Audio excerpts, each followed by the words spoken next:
बिल्कुल arrange marriage क्यों नहीं करेंगे।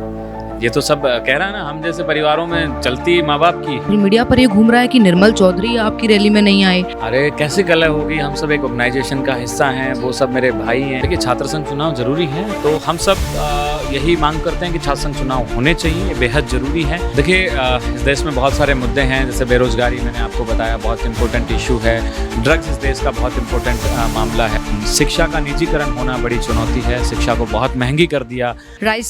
राजस्थान की राजधानी जयपुर का छोटा सा गांव मेड से आते हैं विनोद झाखड़। अगर मैं इनसे कहूं कि प्रदेश अध्यक्ष हैं तो मैं माफ़ी मांगूंगी, नहीं है। अभी जो है अब हम लेवल बड़ा कर देते हैं, राष्ट्रीय अध्यक्ष हैं एनएसयूआई के। आपको अपडेट इंडिया परिवार की ओर से पहली बात तो बहुत बहुत बधाई हो। बिल्कुल आपके चैनल का, अपडेट इंडिया का और आपके दर्शकों का बहुत बहुत आभार कि आप हमारी एनएसयूआई की जो आवाज़ है लोगों तक पहुंचा रहे हो और उस विचार को पहुंचा रहे हो, तो बहुत बहुत धन्यवाद जी, अब सीधा सवाल पर आते हैं। सवाल ये है कि किसान परिवार से आने वाला बेटा जिसने हमेशा से पापा का संघर्ष देखा, किसान परिवार का संघर्ष देखा, और फिर एकदम से ठाना कि नहीं, संघर्ष और जिम्मेदारी अब मेरे कंधों पर होगी, और आज आप राष्ट्रीय अध्यक्ष हैं एनएसयूआई के, कैसे देखते हैं? देखिए बिल्कुल ये राहुल गांधी जी और कांग्रेस पार्टी की सोच है कि मेरे जैसे एक आम साधारण परिवार के नौजवान को जो है आज एनएसयूआई का राष्ट्रीय अध्यक्ष बनने का मौका दिया, जो जिसके माता पिता बहुत ज़्यादा पढ़े लिखे नहीं हैं, तो ये लगता है कि कांग्रेस में ही संभव है। और राहुल गांधी जी की यही सोच है कि कैसे अंतिम पंक्ति में जो खड़ा व्यक्ति है उसको अग्रिम पंक्ति में लाया जाए और मेरे जैसे नौजवानों को मौका दिया जाए।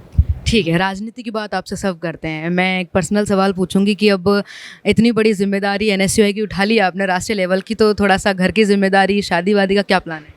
हाँ, वो तो देखिए माँ बाप का प्लान होता है। अरेंज मैरिज करेंगे? बिल्कुल अरेंज मैरिज क्यों नहीं करेंगे। ये तो सब कह रहा है ना, हम जैसे परिवारों में चलती माँ बाप की है ना, माँ बाप की ही अंतिम फैसले होते हैं। अब मैं तो दिल्ली में बिज़ी रहता हूँ, बाकी अब जिम्मेदारी देश की मिल गई तो भागा दौड़ी में लगा रहूँगा, लेकिन जो भी फैसले होंगे वो माँ बाप के होंगे। ठीक है, मतलब अभी कुछ ऐसा नहीं है? नहीं, अभी तो इम्पोर्टेंट, अभी तो बहुत पीक टाइम है, बड़ी जिम्मेदारी है और अब तो पूरी जिम्मेदारी, अभी तो ताकत वहीं लगानी है जी। ठीक है, अगला सवाल हमारा रहेगा कि सभी लोग आपसे पूछ रहे हैं आपकी जिम्मेदारी इतनी बढ़ गई है, लेकिन मैं आपसे पूछूंगी क्या जब आपको पता लगा कि मैं अब राष्ट्रीय अध्यक्ष जो है बन गया हूँ, मन में कैसी फीलिंग थी? गुड फीलिंग थी, अच्छी फीलिंग थी कि बस ठीक है। थोड़ा डर था कि भाई बड़ी जिम्मेदारी है तो अच्छे से करना होगा, क्योंकि देश का मामला है, देश के मुद्दे हैं तो मजबूती से उठाना है। पर मैं किया हुआ हूँ, इन रास्तों पे चला हुआ हूँ, तो मुझे अनुभव था। कोई काट यानी कि जब आप इस ओर बढ़ रहे थे तो कोई ऐसा था जो आपको पीछे खींच रहा था? नहीं, ऐसा कुछ नहीं था। इस सवाल में कहीं ना कहीं जवाब जो है सोशल मीडिया पर ये घूम रहा है कि निर्मल चौधरी आपकी रैली में नहीं आए, रौनक खत्री को नहीं देखा, कहीं ना कहीं उनका भी नाम था, लेकिन जब वो नहीं आए तो जो है मामले ये बढ़ने लगे कि कहीं ना कहीं अंदरूनी जो कलह चल रही है वो। अरे कैसी कलह होगी, हम सब एक ऑर्गेनाइजेशन का हिस्सा हैं, वो सब मेरे भाई हैं, छोटे भाई हैं, हम संघर्ष कर रहे हैं। समय पे सबको सब कुछ मिलता है, अनुभव, एक समय, धैर्य, ये राजनीति की एक परिभाषा है, तो समय के साथ सब मिलता है। ऐसा नहीं है हमारा आपस में क्यों, मेरा और उनका क्या कंपटीशन है। मैं प्रदेशाध्यक्ष भी रहा हूँ, एनएसयूआई का राष्ट्रीय अध्यक्ष हूँ, इससे पहले राजस्थान विश्वविद्यालय का अध्यक्ष भी रहा हूँ, राजस्थान कॉलेज का भी अध्यक्ष रहा हूँ, तो हमारा आपस में क्या कंपटीशन होगा। आपने राजस्थान यूनिवर्सिटी का नाम लिया और लगातार अब हम सब देख रहे हैं कि प्रदर्शन हो रहे हैं, छात्र संघ चुनाव के लिए मांग उठाई जा रही है। आप किस तरीके से इसमें उन लोगों की हेल्प करेंगे जो अभी संघर्ष कर रहे हैं? देखिए छात्र संघ चुनाव जरूरी है और पूरे देश में हम लोग देखते हैं कि प्रदेश में और देश में मुद्दे यहाँ से निकल के गए हैं, बड़े बड़े नेता यहाँ से निकल के गए हैं, तो हम सब यही मांग करते हैं कि छात्र संघ चुनाव होने चाहिए, ये बेहद ज़रूरी है, और क्योंकि ये राजनीति की पहली सीढ़ी होते हैं। मेरा एक मन में सवाल आ रहा है, मैंने आपकी सोशल मीडिया पे हाल ही फिलहाल में एक वीडियो देखी थी, मुझे गांव का नाम याद नहीं है, पर वो वीडियो वाकई बहुत प्यारी थी। आप किसी घर खाना खाने गए थे, किसान परिवार के घर, 2 बेटियां खाना बना रही थी और आपने उनको पैसे दिए, उन्होंने पैसे नहीं लिए, वो वाकया बताइए ना ज़रा।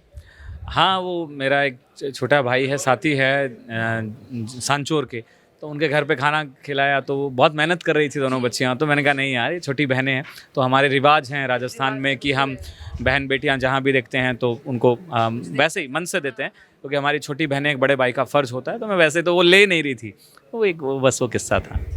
आखिरी सवाल हमारा रहेगा कि अब जब जिम्मेदारी बढ़ गई है, काम बढ़ गए हैं, तो अब छात्रों को लेकर और साथ ही एनएसयूआई क्या आप राष्ट्रीय अध्यक्ष हैं, तो एनएसयूआई को लेकर अब आपकी जिम्मेदारी क्या रहेंगी और आप क्या आगे की रणनीति लेकर चल रहे हैं? देखिए इस देश में बहुत सारे मुद्दे हैं, जैसे बेरोज़गारी मैंने आपको बताया बहुत इम्पोर्टेंट इशू है।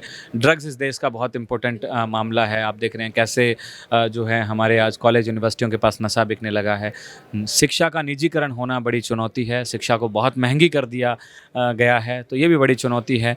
कैंपस के अंदर आज एक विशेष विचारधारा को थोपने का प्रयास किया जा रहा है, जैसे आरएसएस और एबीवीपी जो राजनीति कर रहे हैं इस देश में बाँटने की, छात्रों के अंदर नफ़रत के बीज बोने की। तो एनएसयूआई जो है इन सबको चुनौती के रूप में लेता है और इनके खिलाफ जो है मजबूती से खड़ा होगा और प्रयास करेगा कि इनका हम निवारण कर सकें। बहुत बहुत धन्यवाद आपका। आपने तमाम सवालों के बड़े ही प्यारे जवाब दिए हैं और लगातार हम कोशिश करेंगे आपसे मुलाकात होती रहे, आपसे आगे की रणनीति हम जानते रहें। बाकी तमाम ऐसी अपडेट्स के लिए देखते रहिए अपडेट इंडिया। मैं आपके साथ कृपा उपाध्याय, कैमरामैन जावेद अली के साथ, जयपुर।